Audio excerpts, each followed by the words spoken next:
విజయవాడ వరద ముంపు ప్రాంతాల్లో రెండవ రోజు ముఖ్యమంత్రి చంద్రబాబు విస్తృతంగా పర్యటించారు. మొత్తం 3 సార్లు క్షేత్రస్థాయి పర్యటనకు వెళ్లారు. ఉదయం 8 గంటలకు సింగ్ నగర్ సందర్శించిన ఆయన బాధితులను పరామర్శించి అండగా ఉంటానని వారికి భరోసా కల్పించారు. అనంతరం నగరంలోని యనమలకుదురు, పట్టమట్ట, రామలింగేశ్వర నగర్, భవానీపురం ప్రాంతాల్లో పర్యటించారు. సాయంత్రం ప్రకాశం బ్యారేజ్, భవానీపురం, మరోసారి సింగ్ నగర్ ప్రాంతాలను సందర్శించారు. పలుచోట్ల బాధితులను అడిగి సమస్యలను స్వయంగా తెలుసుకున్నారు. ఈ విపత్తును కలిసికట్టుగా ఎదుర్కొందామని పిలుపునిచ్చారు. విజయవాడ వరద బాధితుల్లో అభద్రతా భావాన్ని పోగొట్టి వారిలో ధైర్యాన్ని నింపేందుకు ప్రతికూల పరిస్థితుల్లోనూ ముఖ్యమంత్రి చంద్రబాబు ముంపు ప్రాంతాల్లో రెండో రోజు పర్యటించారు. మొదట సింగ్ నగర్ ను సందర్శించిన చంద్రబాబు వద్ద పలువురు బాధితులు తమ కష్టాల్ని ఏకరువు పెట్టారు. రోగులున్నా బండ్లు పంపించడం లేదని, రాత్రి నుంచి కరెంటు లేదని ఆయన దృష్టికి తీసుకెళ్లారు. వర్షమున్నా సహాయక చర్యలకు ఆటంకం కలగకుండా చూస్తున్నామని బాధితులకు వివరించారు. చివరి బాధితుడికి ఆహారం, తాగునీరు అందేలా వ్యవస్థల్ని గాడిలో పెట్టామన్నారు. నీటిలో కొందరు వృద్ధులు, పిల్లలు, రోగులు ఉన్నారని వారిని ఇళ్ల నుంచి బయటకు తీసుకురావాలని అధికారులకు సూచించారు.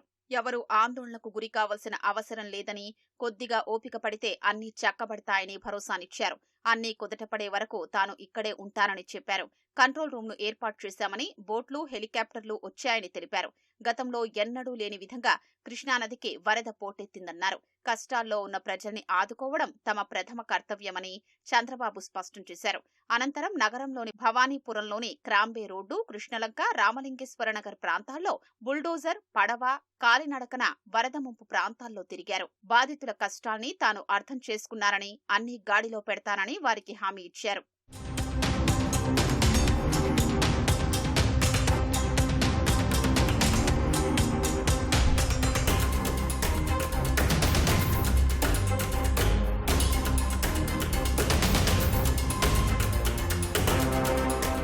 సాయంత్రం ప్రకాశం బ్యారేజీ, భవానీపురం, సింగ్ నగర్ ప్రాంతాల్లో పర్యటించిన అనంతరం విజయవాడ కలెక్టరేట్ కు వచ్చారు. ప్రకాశం బ్యారేజీ వద్ద ఎగువ నుంచి వచ్చి 2 పడవలు ఢీకొట్టిన ప్రాంతాన్ని పరిశీలించారు. ఈ సందర్భంగా గేట్ల మరమ్మతులకు చర్యలు తీసుకోవాలని జలవనరుల శాఖ అధికారుల్ని ఆదేశించారు.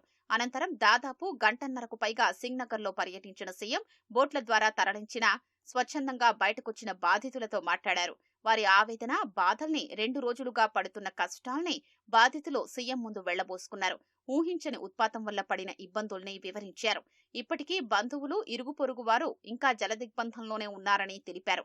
నేటి ఉదయం నుంచి నీళ్లు, ఆహారం అందిందని, ఎన్డీఆర్ఎఫ్ బోట్ల ద్వారా బయటకు రాగలిగామని బాధితులు సీఎంకు చెప్పారు.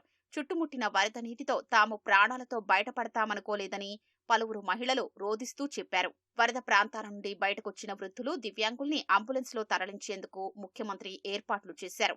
2 రోజులుగా నిరంతరం శ్రమిస్తూ ప్రతి అవకాశాన్ని వినియోగించుకుని వరద సహాయక చర్యలు చేపట్టామని చంద్రబాబు బాధితులకు వివరించారు. వందల మంది వరద బాధితులతో మాట్లాడి వారికి ధైర్యం చెప్పారు. పసిపిల్లలు, వృద్ధులు, దివ్యాంగులు వరద నీటిలో చిక్కుకుని పడిన ఇబ్బందులు తనను ఎంతో ఆవేదనకు గురిచేశాయన్నారు. ప్రతి ఒక్కరూ మళ్లీ సాధారణ జీవితం గడిపేందుకు అవసరమైన చర్యలు తీసుకుంటామని హామీ ఇచ్చారు.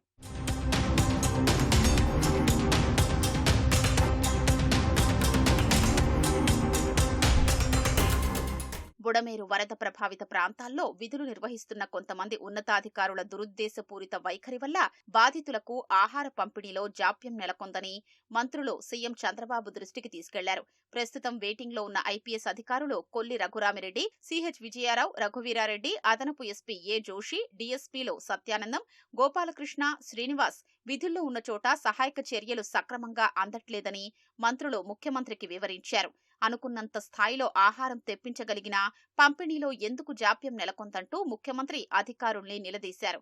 క్షేత్రస్థాయి పర్యటనలో తాను పరిశీలించిన అంశాలన్నింటినీ లిఖితపూర్వకంగా మంత్రులు సీఎంకు అందజేసినట్లు సమాచారం. పనిచేయడం ఇష్టం లేకపోతే ఉద్యోగాలు వదిలేసి ఇంటికెళ్లిపోవాలి. ప్రజలు బాధల్లో ఉన్న సమయంలో ఇలాంటి పోకడలు ఏంటి అని సీఎం సంబంధిత అధికారుల పట్ల ఆగ్రహం వ్యక్తం చేశారు. వారు విధుల్లో ఉన్న ప్రాంతాల్లో ఆహార పొట్లాల పంపిణీలో ఆలస్యానికి గల కారణాలపై నివేదిక ఇవ్వాలని ఉన్నతాధికారుల్ని ఆదేశించారు. ముఖ్యమంత్రి చంద్రబాబు ప్రయత్నంతో విజయవాడకు పవర్ బోట్లు, ఎన్డీఆర్ఎఫ్ బృందాలు చేరుకున్నాయి. వరద ప్రభావిత ప్రాంతాల్లో సహాయక చర్యలకు సంబంధించి సీఎం కేంద్రంతో మాట్లాడారు. పవర్ బోట్లు, ఎన్డీఆర్ఎఫ్ బృందాల్ని రాష్ట్రానికి పంపించాలని కోరారు. దీంతో పలు రాష్ట్రాల నుంచి సైనిక హెలికాప్టర్లు, బోట్లతో ముంపు ప్రాంతాలకు చేరాయి. లూథియానా నుంచి సైనిక హెలికాప్టర్లో 100 మంది సిబ్బందితో ఎన్డీఆర్ఎఫ్ బృందాలు తరలి వచ్చాయి. ఈ పడవల ద్వారా సింగ్నగర్ లో ఆహార పంపిణీ చేపట్టారు.